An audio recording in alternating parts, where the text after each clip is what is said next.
Halo Sobat Book Reading 12 yang berbahagia. Jumpa lagi. Kita akan melanjutkan pembacaan buku kita masih dengan buku Renungan Sufi Membuka Tirai Kegaiban karya Jalaluddin Rahmat. Pada episode kali ini kita masih membaca bagian kedua, berusaha menjadi kekasih Allah, sub bagian bukalah tirai kegaiban dengan zuhud.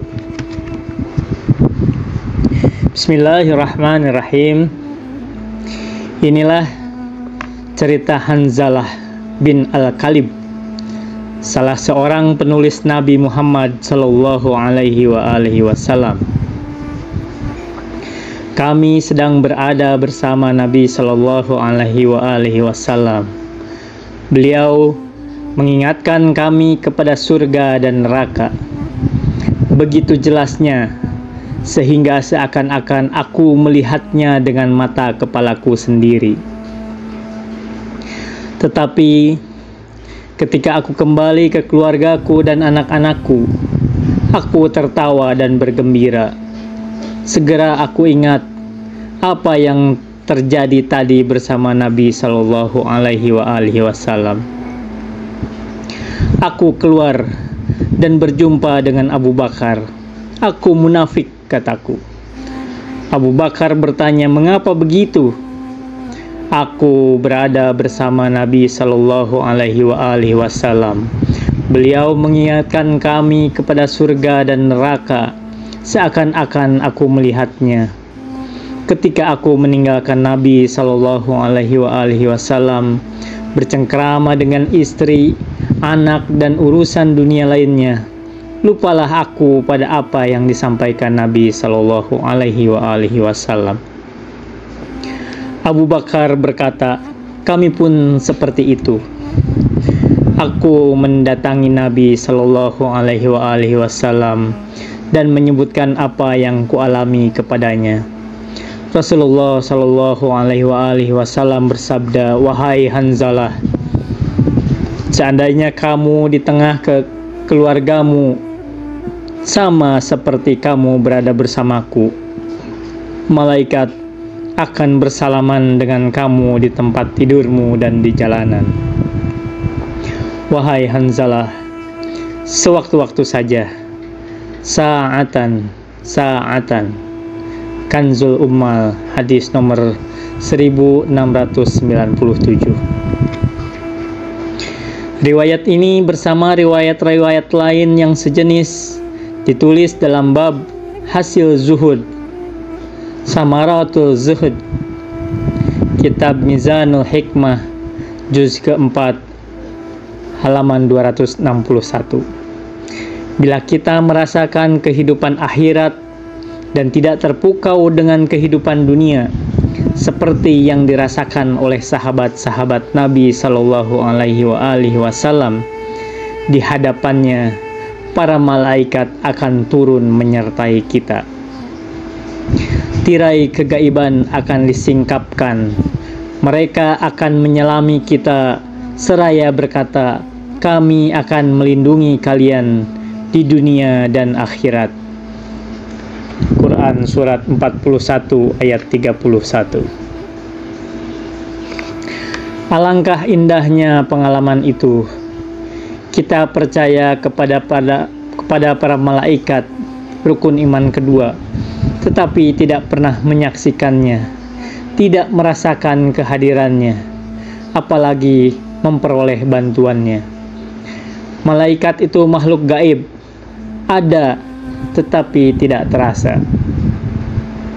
Keterikatan kita dengan materi telah menyebabkan kita terlepas dari pengalaman gaib. Lingkungan kita terbatas pada apa yang dapat kita amati, yang dapat kita ukur, yang dekat dengan kita. Salah satu buah dari zuhud ialah memperluas lingkungan kita. Zuhud membawa kita melintas alam syahadah dan memasuki alam gaib. Zuhud menambah sahabat-sahabat kita jauh lebih banyak daripada onggokan materi di sekitar kita. Dengan menggunakan istilah para sufi, zuhud mengantarkan kita pada alam mukasyafah. Namun, zuhud juga menghasilkan buah yang lain. Kepada Abu Dzar, Ali bin Abi Thalib karamallahu wajah berkata, "Barang siapa zuhud dalam dunia, tidak sedih karena kehinaannya dunia, dan tidak ambisius untuk memperoleh kemuliaannya, Allah akan memberinya petunjuk tanpa melewati petunjuk makhluknya. Allah akan mengajarinya ilmu tanpa dia mempelajarinya. Allah mengukuhkan hikmah dalam hatinya dan mengeluarkan hikmah itu melalui lidahnya." Al-Bihar juz 78 halaman 63. Ali dalam riwayat ini menyebutkan ilmu yang diberikan Allah langsung tanpa perantaranya makhluknya. Para sufi menyebutnya ilmu laduni. Dalam epistemologi Islam, Anda dapat memperoleh ilmu lewat pengamatan empiris seperti sains, atau lewat perenungan rasional seperti filsafat, atau melalui ajaran guru-guru Anda. Semua itu Anda peroleh tentu saja pada hakikatnya dari Allah melalui makhluknya. Tetapi Anda juga dapat memperoleh ilmu langsung dari Dia yang Maha Tahu. Dia mengilhamkannya langsung ke dalam hati Anda. Ilmu itulah yang membuat seorang ibu gelisah dan merasakan anaknya dalam situasi yang berbahaya tanpa seorang pun memberitahunya. Ilmu itu juga yang dapat menjelaskan mengapa orang-orang suci bisa tahu sebelum diberitahu. Di antara orang-orang yang dianugerahi ilmu laduni adalah mereka yang zuhud. Bila kalian zuhud, kata Ali bin Abi Thalib dalam riwayat lainnya, Ghuror al-Hikam, kalian akan dibebaskan dari penderitaan dunia dan memperoleh kebahagiaan di kampung yang kekal akhirat. Apakah Anda menderita hari ini? Apakah hidup Anda terasa sesak, pedih, dan kelabu? Apakah Anda gelisah, risau karena memikirkan banyak masalah, baik yang nyata maupun yang hayal, real or imagine? Anda akan dibebaskan dari semuanya melalui zuhud. Tetapi, apakah zuhud itu sebenarnya? Muhammad Rais Syahri mengumpulkan banyak hadis yang menjelaskan kata zuhud. Mizanul Hikmah juz 4 halaman 250 sampai 255. Ibnul Qayyim al-Jauziyah mendaftar sejumlah definisi tentang zuhud dari para ulama. Lihat Madarijus Salikin juz 2 halaman 9 sampai dengan 13. Tidak mungkin kita memerinci semua definisi itu. Marilah kita memperhatikan beberapa saja. Ali bin Abi Thalib karamallahu wajah menjelaskan zuhud tersimpul dalam dua kalimat dalam Al-Quran, supaya kamu tidak bersedih karena apa yang lepas dari tanganmu dan tidak bangga dengan apa yang diberikannya kepadamu. Quran surah 57 ayat 23. Siapa yang tidak bersedih karena apa yang luput darinya dan tidak bersukaria karena apa yang dimilikinya adalah orang yang zuhud.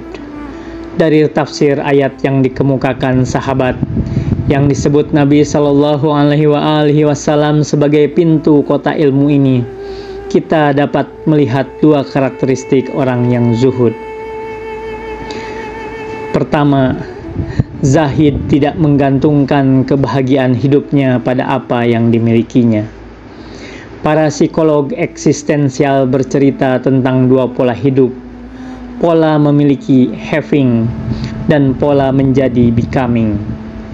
Bila Anda bahagia karena Anda memiliki mobil bagus, rumah mewah, kedudukan basah, status sosial tinggi, dan Anda menderita ketika Anda kehilangan itu sebagian atau apalagi seluruhnya. Anda memilih pola memiliki. Anda tidak berbeda dengan anak kecil yang membeli petasan. Dia menyuruh kawannya untuk membakar petasan itu. Dia menutup telinganya ketika petasan itu meledak. Tapi dia senang karena petasan itu miliknya, kepunyaannya. Kawan saya mempunyai rumah besar di sebuah perbukitan yang indah. Dia sendiri tinggal di Jakarta. Dia mengunjungi rumahnya itu hanya sekali setahun. Dia jarang menggunakannya. Yang mendiami rumah itu, yang mandi di kolam renangnya setiap hari, yang menggunakan semua fasilitas di dalamnya adalah pembantunya yang dibayarnya untuk menikmati semua kesenangan itu. Tetapi kawan saya tetap bahagia karena dia bisa berkata, rumah megah itu kepunyaanku. Baginya, yang menjadi persoalan bukan penggunaan, tapi pemilikan. Ada sepasang suami istri yang hidup sederhana. Ketika keduanya meninggal, barulah keluarganya tahu bahwa mereka memiliki deposito di bank dalam jumlah ratusan juta. Mereka tidak pernah menggunakan uang itu, juga bunganya, kecuali untuk keperluan yang mendesak.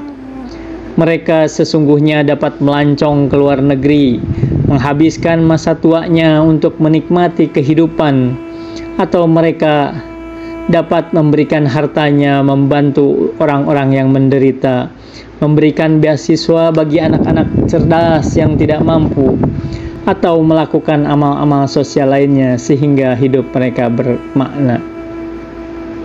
Mereka tidak melakukan itu. Mereka menyimpan uang berikut bunganya di bank. Kenikmatan mereka bukan pada penggunaan, tapi pada pemilikan. Inilah pola memiliki. Inilah lawan zuhud. Zuhud adalah pola hidup menjadi. Zahid tidak memperoleh kebahagiaan dari pemilikan. Alangkah rendahnya kehidupan bila kebahagiaan bergantung pada benda-benda mati. Alangkah rentannya kita pada berbagai persoalan bila hati kita diletakkan pada benda-benda yang kita miliki. Anda marah ketika mobil Anda tergores tukang beca. Anda sakit hati ketika deposito Anda tidak dapat Anda tarik. Anda bermuram durja ketika keluarga Anda menjauhi Anda. Anda berpendirian bahwa kalau sesuatu atau seseorang tidak Anda miliki, Anda menderita kemalangan. Kebahagiaan Anda sangat ditentukan oleh semua yang di luar Anda, bukan oleh Anda sendiri. Diri Anda sekarang menjadi robot yang sepenuhnya ditentukan oleh lingkungan Anda.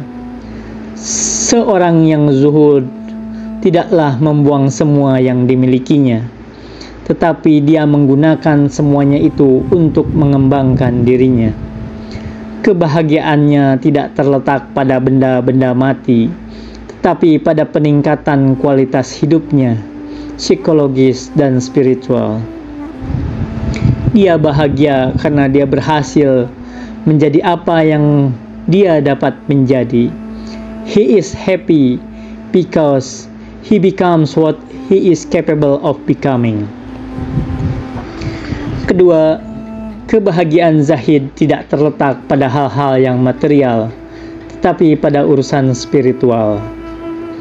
Bila Anda mempelajari psikologi perkembangan, Anda akan melihat bahwa manusia menyenangi hal-hal yang berbeda sesuai dengan pertumbuhan kepribadiannya. Sigmund Freud bercerita tentang 3 fase dalam pertumbuhan anak.